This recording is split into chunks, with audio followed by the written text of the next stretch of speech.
Hello everyone, welcome to today's video.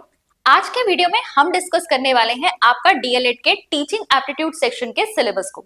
अब आप लोग जानते हैं कि आपका उत्तराखंड का जो डीएलएड एग्जाम है, इसमें कोई स्पेसिफिक सिलेबस तो इन लोगों ने दिया नहीं है। तो आपके प्रीवियस ईयर पेपर्स को एनालाइज करके हमने यहाँ पर टॉपिक्स डिसाइड किए कि कौन से टॉपिक्स आपको पढ़ने चाहिए, जिससे कि आप टीचिंग एप्टीट्यूड का जो सेक्शन है वो कवर कर सके।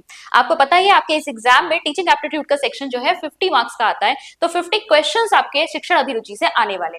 हालांकि ये जो सेक्शन है काफी स्कोरिंग है, इजी है, बेसिक सा है। अगर आप इसको एक बार समझ लेते हैं तो आप इसके क्वेश्चन अच्छी तरीके से अटेम्प्ट कर सकते हैं और काफी स्कोरिंग है तो आपको अच्छा वेटेज इस पे मिल सकता है।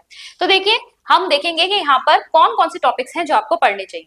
तो शिक्षण अभिरुचि में सबसे पहला आता है आपका शिक्षण अभिवृत्ति यानी टीचिंग एप्टीट्यूड। पढ़ाने के लिए आपके अंदर कितनी अभिवृत्ति है, क्या एटीट्यूड, आपका क्या एप्टीट्यूड है, जिसके द्वारा जो है आपके अंदर एक जो शिक्षक की एबिलिटीज है उसको देखा जाता है। तो इसमें से बेसिक क्वेश्चंस आते हैं कि जो एक टीचर के अंदर क्वालिटीज एबिलिटीज होनी चाहिए वो किस किस तरीके की है, क्या डिमांड करता है टीचिंग फील्ड आपसे। फिर आता है आपका शिक्षण। टीचिंग क्या है?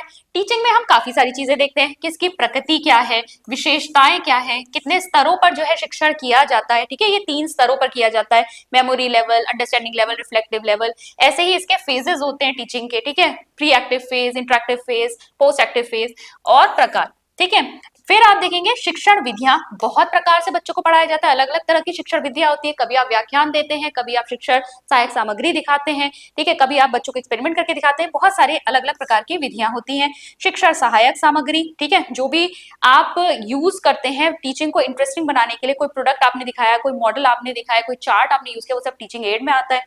ठीक है, शिक्षक के गुण क्या होते हैं, उनकी क्षमताएं क्या होती हैं। फिर हम देखेंगे आपका वृद्धि और विकास। ठीक है, तो बच्चों का ग्रोथ एंड डेवलपमेंट कैसा होता है बच्चों के अंदर। ठीक है, कौन से विकास के लेवल पर वो किस तरह की विशेषताएं दिखाते हैं, ये आपको पता होना चाहिए एज अ टीचर। फिर शिक्षण के उद्देश्य क्या होते हैं, आप बच्चों को सिखा रहे हैं, लर्निंग करा रहे हैं, उसके उद्देश्य क्या है। पाठ्यक्रम, कितने प्रकार के पाठ्यक्रम होते हैं, ठीक है, ये आपसे पूछा जाएगा।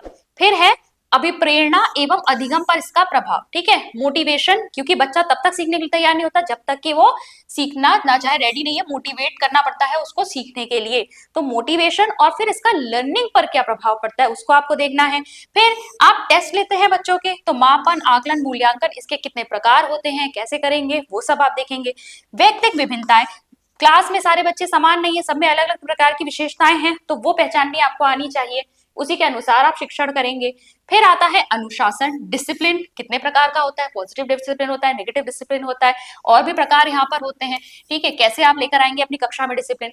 गृह कार्य आपको बच्चों को किस प्रकार का देना है। फिर शैक्षिक अवसरों की समानता, तो यहाँ पर सभी बच्चों को, चाहे वो किसी भी कास्ट से बिलोंग करते हो, किसी भी आपकी ट्राइब से हो, उनको शिक्षा के सही अवसर मिलने चाहिए, अपॉर्चुनिटीज मिलनी चाहिए, इसके बारे में हम यहाँ पर पढ़ेंगे। इसमें कुछ आपके एक्ट्स वगैरह भी आते हैं, उनको देखना होता है। फिर शिक्षा का अधिकार अधिनियम 2009, राइट टू एजुकेशन, आरटीई। फिर आपका क्रियात्मक अनुसंधान, तो एक्शन रिसर्च जो होता है, क्रियात्मक अनुसंधान या क्रियात्मक शोध। शिक्षा के क्षेत्र में आप छोटे छोटे एक्सपेरिमेंट्स करके देखते हैं कि आप कोई आपकी इमीडिएट प्रॉब्लम है उसको सॉल्व करने की कोशिश करते हैं। फिर प्राथमिक शिक्षा में समानताएं, प्रॉब्लम्स यहाँ पर क्या है, समानताएं नहीं हो, समस्याएं होगा। ठीक है, तो प्राथमिक शिक्षा की क्या क्या समस्याएं हैं, जैसे यहाँ पर वेस्टेज और स्टेग्नेशन बहुत ज्यादा होता है। बच्चे जो है अपनी शिक्षा, प्राथमिक शिक्षा जो 8वीं तक की शिक्षा पूरी करने से पहले ही बीच में स्कूल छोड़ देते हैं, ड्रॉप आउट्स बहुत होते हैं, वो सारी इसकी समस्याएं हैं। संप्रेषण, कम्युनिकेशन, जो कि शिक्षण का एक बहुत ही अहम पहलू है। टीचर जब तक अच्छी तरीके से कम्युनिकेट करना नहीं जानता होगा, वो अच्छी तरीके से शिक्षा दे ही नहीं सकता। तो कम्युनिकेशन यहाँ पर कैसा होना चाहिए।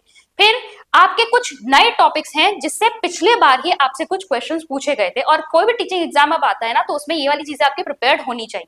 तो राष्ट्रीय शिक्षा नीति, एनईपी 2020 पे से क्वेश्चंस आए थे पिछली बार। उसके अलावा आपका जो एनसीएफएसई है, national curriculum framework for school education, ठीक है, ये जो आपका एनसीईआरटी ने दिया है, इस पर से भी आपके क्वेश्चन पिछली बार पूछा गया है। और आपसे विकलांग व्यक्तियों के अधिकार अधिनियम यानी आरपीडब्ल्यूडी एक्ट पर आपसे क्वेश्चन पूछा गया था, तो इसको भी हमें इस बार यहाँ पर कवर करना है। ठीक है, फिर आपके कुछ और जो टॉपिक्स हैं वो देख लेते हैं, जैसे इसमें समावेशी शिक्षा, इंक्लूसिव एजुकेशन। हालांकि इसको पहले भी हम पढ़ते थे, पर मैंने अलग से भी लिख दिया है यहाँ पर। ठीक है, उसको हम इक्वल अपॉर्चुनिटीज वाले में ही पढ़ लेते थे कहीं ना कहीं।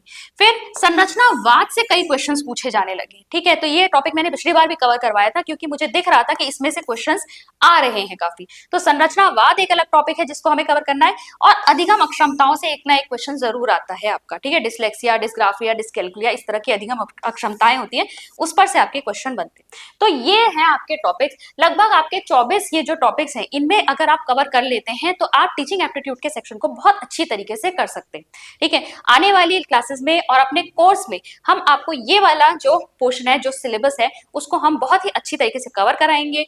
एमसीक्यूज के थ्रू हम प्रैक्टिस करेंगे जिससे कि यहाँ से आपके जिस तरह के क्वेश्चन बन रहे हैं वो आपको समझ में आए। तो आई होप आपको आज की वीडियो जो है यूजफुल लगी होगी, आपके दिमाग में क्लैरिटी आई होगी कि डीएलएड एग्जाम के लिए आपको टीचिंग एप्टीट्यूड सेक्शन जो है वो किस तरीके से प्रिपेयर करना है। मैं मिलती हूँ आपसे नेक्स्ट वीडियो में। Thank you.